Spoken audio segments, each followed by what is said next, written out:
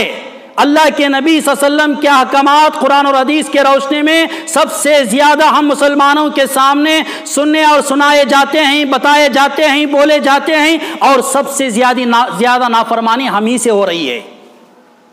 اب ایسی صورت میں اللہ تعالیٰ نے قانون بنا دیا، میرے نبی نے جو قانون پاس کیا ہے،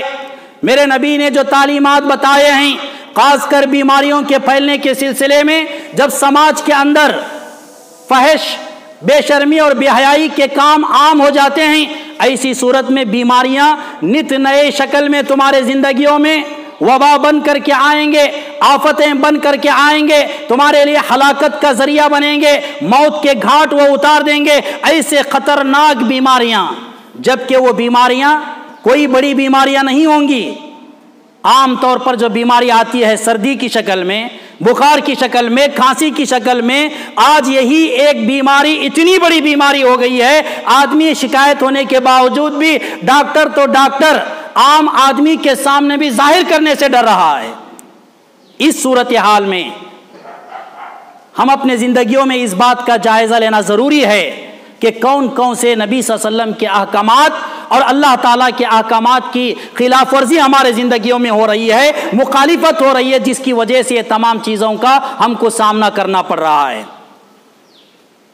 تو اس کا علاج یہ ہے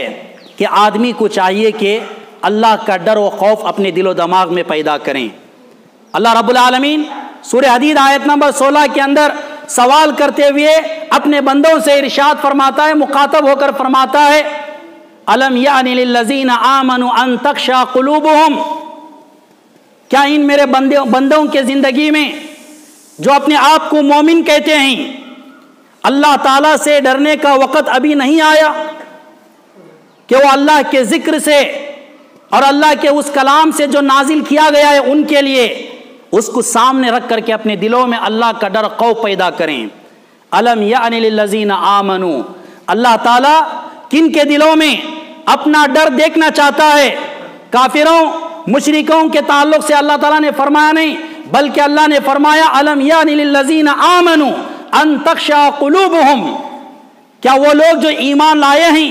اب بھی ان کی زندگی میں اللہ سے ڈرنے کا وقت نہیں آیا؟ اگر اس آیت کو موجودہ دور کے وبا سے جوڑ کر کے دیکھیں، کرونا وائرس کی شکل میں جس تیزی کے ساتھ یہ وبا پھیل رہی ہے اور لوگوں کے اندر موت کے گھاٹ اتار رہی ہے، چاہے اس پر ہم یقین کریں یا نہ کریں، دنیا اس بات کا ثبوت دے رہی ہے اور ہم نے اس کی مصیبتوں کو اپنے زندگیوں میں جھیلا ہے، اس کی تنگیاں کیا ہے اسے لاک ڈاؤن کی شکل میں محسوس کیا ہے۔ یہ تمام تر تقریباً پچھلے 4 مہینوں سے ہمارے سامنے ماحول ہے۔ اب یہ سب ماحول پیدا کرنے کے بعد اللہ تعالیٰ مومنوں سے سوال کرتا ہے الم یانی للذین آمنوا، کیا اب بھی وہ لوگ چھوڑ دو جو میری ذات پر ایمان نہیں رکھتے، بلکہ میں ان لوگوں کی بات کرتا ہوں۔ اللہ تعالیٰ کہتا ہے جو یہ کہتے ہیں کہ میں اللہ کی ذات پر ایمان لاتا ہوں، جن کے دلوں میں میرا ایمان ہے، وہ اس بات کا دعویٰ کرتے ہیں، وعدہ کرتے ہیں کہ ان کے زندگیوں میں بھی ابھی وہ وقت نہیں آیا کہ وہ اللہ تعالیٰ سے ڈریں۔ کیا واقعی ہم اللہ سے ڈریں؟ مسجدیں بند ہوئی، اللہ کے عبادات سے کیا کما ہم نے عبادت کیا؟ چلو مسجدیں بند ہو گئی تھی، عبادت کے لیے ہمارے پاس نہ جگہ تھی گھر میں، نہ موقع تھا، نہ کچھ، اگر یہ شکایت تھی، اب مسجدیں آباد ہو گئے ہیں، دوبارہ کھول دیے گئے ہیں۔ کتنے ایسے لوگ ہیں جو معمول کے مطابق نماز لاک ڈاؤن سے پہلے مسجدوں کے اندر پابندی کے ساتھ آنا جانا کرتے تھے، ان کے علاوہ کوئی ایسی تعداد ہمارے سامنے ہے جسے ہم کھل کر کے کہہ سکیں کہ واقعی لاک ڈاؤن کی شکل میں جو مصیبتوں نے ہم نے دیکھا ہے، اپنے آپ کو مومن سمجھ کر کے اس آیت کے روشنی میں اللہ کے ڈر کو محسوس کرتے ہوئے وہ اللہ کے گھروں کو آباد کر رہے ہو۔ اللہ سے ڈرو مومن مسلمانوں، اگر اللہ سے ہم نہیں ڈریں گے تو اور کون ڈریں گے؟ اور یہ بات یاد رکھو، ہمارا اس بات کا ثبوت دینا مومن مسلمان کہنے کے باوجود کہ اللہ کا ڈر خوف ہمارے دلوں میں ہے، تو گویا کہ اللہ کے نظر میں ہم ایمان والے نہیں ہیں، بلکہ اللہ تعالیٰ کہتا ہے کہ مجھے تو ڈرنے والے وہ ہیں جن کے دلوں میں صحیح پکا سچا ایمان ہوتا ہے۔ اگر ہم ڈر رہے ہیں اللہ کے نظر میں بھی، ہمارے نظر میں بھی پکے سچے مومن مسلمان ہیں، اگر اب بھی نہیں ڈر رہے ہیں، ایسی صورت میں کان کھول کر کے سن لو، علی اعلان ہم نے اس بات کا ثبوت اللہ کے سامنے رکھ دیا ہے۔ اے اللہ تو مومنوں کی بات کر رہا ہے، ہمارے پاس ایمان نہیں ہے تاکہ ہم تجھ سے ڈرنے کی کوشش کریں۔ کیا ایسا ہو سکتا ہے؟ ایک مسلمان اللہ کی ذات پر ایمان نہیں رکھتا؟ اگر رکھتا ہے تو کیوں اس کے دل میں اللہ کا ڈر خوف پیدا نہیں ہو پا رہا؟ اللہ سے ڈرو، اللہ کا خوف پیدا کرو، اپنے ایمان کو مضبوط کرو، اسلام کے تعلیمات کے مطابق زندگی گزارو۔ دیکھو فحش عام ہو رہا ہے، ایسی صورت میں بے حیائی اور بے شرمی جتنی تیزی کے ساتھ بڑھ رہی ہے، آپ کو بتاتے ہوئے افسوس ہوتا ہے، ہم نے لاک ڈاؤن کے درمیان جہاں کاموں سے دور تھے، اللہ کے گھروں سے دور تھے، ذمہ داریوں سے دور تھے، جتنا فرصت کا وقت ہم کو ملا ہم نے اکثر وقت اپنا زندگی کا موبائل کے ساتھ گزارا ہے۔ میں آپ سے پوچھنا چاہتا ہوں، ہم نے موبائل کے اندر وہ کون سی چیزیں دیکھی جو وقت گزارنے کے لیے ایمان کا ذریعہ بنی، اسلام کا ذریعہ بنی، یا اللہ کے ڈر خوف کو پیدا کرنے کی کوشش کی ہے؟ اس کے الٹا اگر دیکھا جائے، شاید فحش عام ہوا ہے، بے حیائی اور بے شرمی کے کام عام ہوئے ہیں۔ اللہ کے نبی صلی اللہ علیہ وسلم حضرت عبداللہ بن عباس رضی اللہ تعالیٰ عنہ کو بڑے پیار سے نصیحت اور وصیت کرتے ہوئے فرماتے ہیں، اے میرے بھتیجے، اے میرے بھائی، چچا زاد بھائی تھے حضرت عبداللہ بن عباس رضی اللہ تعالیٰ عنہ، کہتے ہیں احفظ اللہ، اے میرے بھائی عبداللہ تم اللہ کی حفاظت کرو، یحفظک، اللہ تمہاری حفاظت کرے گا۔ احفظ اللہ، تم اللہ کی حفاظت کرو، تجدو تجاہک، تم اپنے سامنے اپنے رب کو پاؤ گے، اپنے اللہ کو پاؤ گے۔ ان بیماریوں سے اللہ کب ہماری حفاظت کرے گا؟ ان تکلیفوں پریشانیوں سے اللہ ہماری کب حفاظت کرے گا؟ جب ہم اللہ کی حفاظت کریں گے۔ اہل علم نے اللہ کی حفاظت کرنے کا مطلب یہ بتایا ہے کہ اللہ تعالیٰ نے جن کاموں کو کرنے کا حکم دیا ان کاموں کو کرنا، اور جن کاموں کے کرنے سے منع کیا ہے اس سے بچ جانا، یہ اللہ کی حفاظت، یعنی اللہ کی شریعت کی حفاظت، دین کی حفاظت، قرآن و حدیث کی جو حفاظت کرتے ہیں، اللہ ان کی حفاظت کی ذمہ داری لیتا ہے، اللہ ان کی حفاظت کی ذمہ داری لیتا ہے۔ اسی لیے میرے محترم حاضرین، ہم کو چاہیے کہ اللہ تعالیٰ کے احکام جو اللہ کے نبی صلی اللہ علیہ وسلم کے ذریعے سے ہم تک پہنچائے گئے ہیں، اللہ کے خاطر اس کی حفاظت کریں، اس کے مطابق عمل کریں، انشاءاللہ ضرور یہ ایک وبا نہیں، اس طرح کے کئی ایک وبائیں اللہ تعالیٰ کے حکم سے آن کی آن میں ختم ہو جائیں گی اور اللہ کے حفاظت میں ہم آ جائیں گے۔ شرط یہ ہے کہ ہم اللہ کے قانون کی حفاظت کریں، اللہ ہماری حفاظت کرے گا، کوئی اور ہماری حفاظت کرنے کی ضرورت نہیں ہے۔ یہ پیغام دیتے ہوئے لہٰذا آپ سے دوبارہ یہی گزارش ہے کہ آپ حضرات جہاں جن چیزوں کو محسوس کیا ہے ان چیزوں کو سامنے رکھ کر کے اللہ والے بن جائیں، مسجدوں کی طرف آ جائیں، توبہ و استغفار کریں اور اللہ کے عبادات سے اللہ کے گھروں کو آباد کریں، گناہوں سے باز آ جائیں اور نیکیوں کے کام کو اپنی زندگی میں کثرت سے کرنے کی کوشش کریں۔ آخر میں اللہ رب العالمین سے دعا ہے کہ اللہ رب العالمین ہم سب مسلمانوں کو ایک اور نیک بننے کی توفیق عطا فرمائے اور اسلامی تعلیمات کے مطابق زندگی گزارنے والا بنائیں۔ موجودہ دور میں جن وباؤں اور بلاؤں کا ہم سامنا کر رہے ہیں، اس کے حقیقی وجوہات پر ہمیں غور کرنے کی توفیق عطا فرمائے اور اللہ رب العالمین ہمیں خاص کر کے اپنے سماج اور سوسائٹی سے بے حیائی اور بے شرمی کے کاموں اور چیزوں کو کیا ہے دور کرنے کی توفیق عطا فرمائے۔ اللہ رب العالمین ہمارے گھروں کو، اللہ اپنے گھروں کو ہمیشہ ہمارے لیے اللہ کی عبادت کے لیے کھولے رکھے اور زندگی کے آخری سانس تک اللہ تعالیٰ اس کی عبادت کرتے ہوئے زندگی گزارنے والا بندہ بنائے۔ ربنا تقبل منا انك انت السميع العليم وتب علينا انك انت التواب الرحيم سبحان ربك رب العزة عما يصفون وسلام على المرسلين والحمد لله رب العالمين۔